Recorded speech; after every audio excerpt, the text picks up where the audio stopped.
पहला प्रश्न है कि इतिहास को सामान्यतः कितने कालखंडों में बांटा गया। तो दोस्तों इतिहास को 3 भागों में बांटा गया। अध्ययन की सुविधा के लिए 3 भागों में बांटा गया है। पहला हो जाएगा प्राचीन, दूसरा मध्य और तीसरा आधुनिक।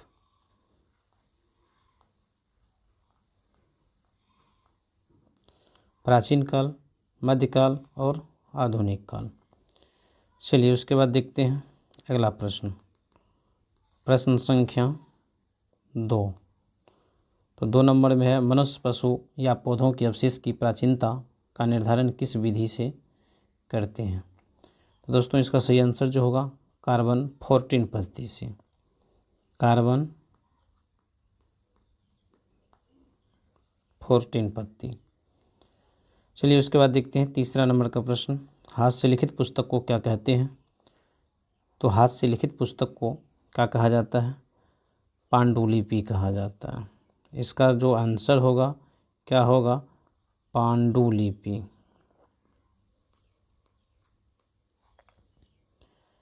चलिए उसके बाद देखते हैं अगला प्रश्न।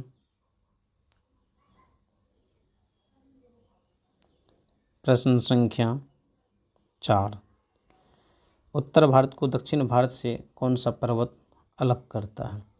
तो 4 का जो आंसर होगा वह क्या होगा, विंध्य तथा सतपुड़ा की पहाड़ी। विंध्य तथा सतपुड़ा की पहाड़ी। चलिए 5वां नंबर, चावल का प्राचीन प्रमाण कहाँ से मिला है। तो 5 नंबर का सही आंसर क्या हो जाएगा, कोल्डी हवा।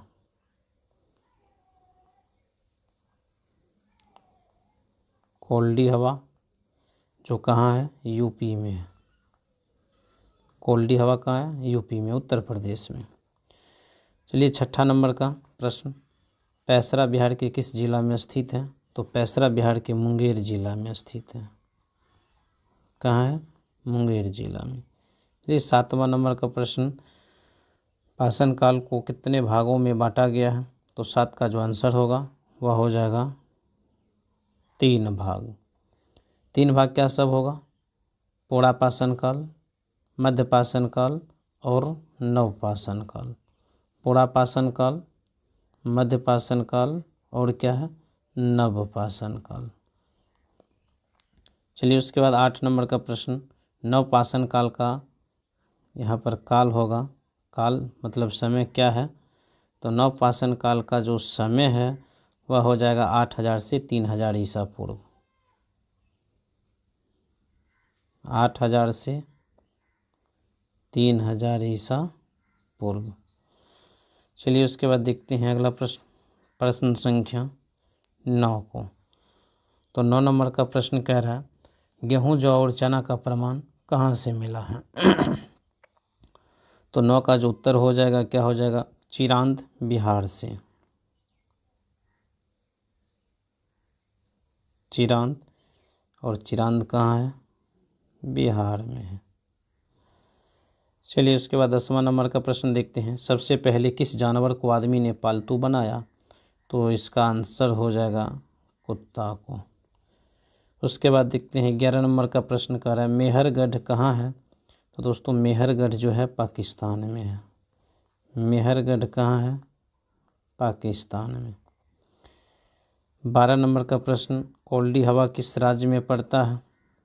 तो कोल्डी हवा जो है यूपी में पड़ता है। कोल्डी हवा कहाँ पड़ता है, यूपी, उत्तर प्रदेश में, जहाँ सबसे ज़्यादा जनसंख्या भी है भारत में। भारत की सबसे ज़्यादा जनसंख्या वाला राज्य यूपी, उसके बाद महाराष्ट्र है, फिर तीसरा नंबर पे बिहार आता है। चलिए अगला प्रश्न 13 नंबर का, पय्यमपल्ली किस राज्य में है। तो पय्यमपल्ली जो है किस राज्य में है, आंध्र प्रदेश में। इसका सही जवाब क्या हो जाएगा, आंध्र प्रदेश। चलिए उसके बाद 14 नंबर का प्रश्न क्या कह रहा है। 14 में है, चावल का प्रमाण भारत में कहाँ से मिला है? तो चावल का प्रमाण भारत में जो है कोल्डी हवा से मिला है। कहाँ से मिला है?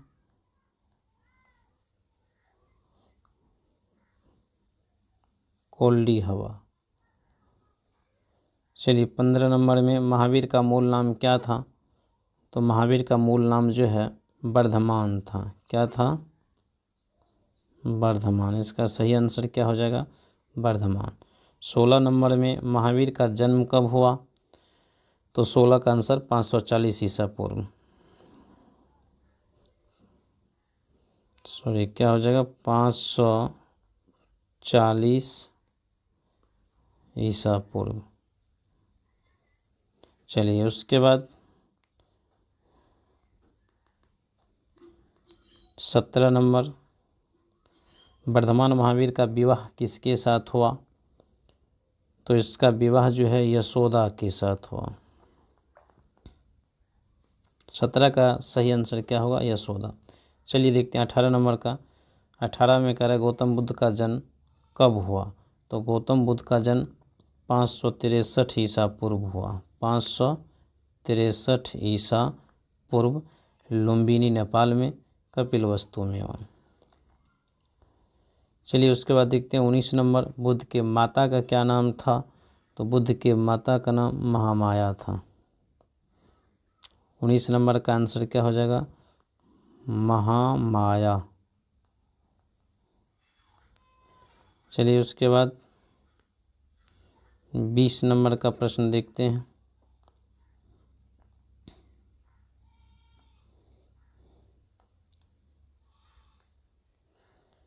बीस नंबर में उपनिषद का शाब्दिक अर्थ क्या है? तो दोस्तों उपनिषद का जो शाब्दिक अर्थ होता है वह होता है गुरु के समीप बैठना।